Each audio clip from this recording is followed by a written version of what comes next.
ప్రతిపక్ష ఎంపీలను పిలిస్తే ఈ కొడుకులందరూ పారిపోయారు చూడలేను. మా పార్టీ మీటింగ్ లా వీళ్ళకి ఎందుకు పిలుస్తాం? మా పార్టీ మీటింగ్ అది, వీళ్ళని ఎందుకు పిలుస్తాం? మీకు దమ్ము ఉంటే మీరు అసెంబ్లీలో చర్చ పెట్టండి, మేము సిద్ధంగా ఉన్నామని మేమే ఓపెన్ స్టేట్మెంట్ ఇచ్చినాం కదా. నువ్వు మాకు ఇచ్చేది ఛాలెంజ్ అనుడేంది? ఆ ఛాలెంజ్ ని స్వీకరిస్తున్నా అని స్టేట్మెంట్ ఇయ్యి.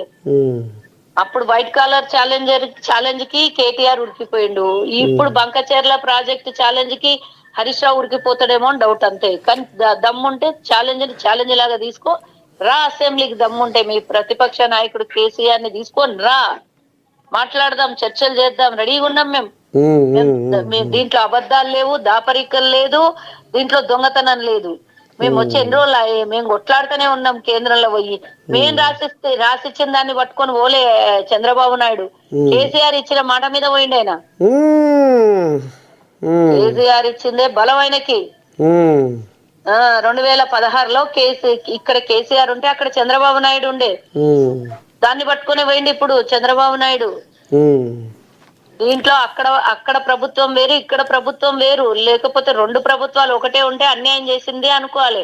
కానీ ప్రభుత్వాలే వేరైనప్పుడు తెలంగాణకు దక్కాల్సిన వాటని విడిచిపెట్టేసి ఆంధ్రకు పంపిస్తామా?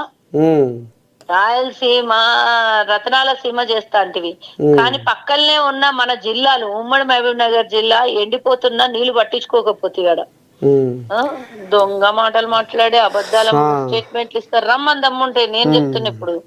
ఇక మొత్తానికి వర్షాకాలంలో చల్లగా ఉన్నది, వానలు పడుతున్నాయి, ఇంట్లో బజ్జీలు తిని అసెంబ్లీలో వచ్చి స్టేట్మెంట్ ఇయ్యమను హరీష్ రావుకి.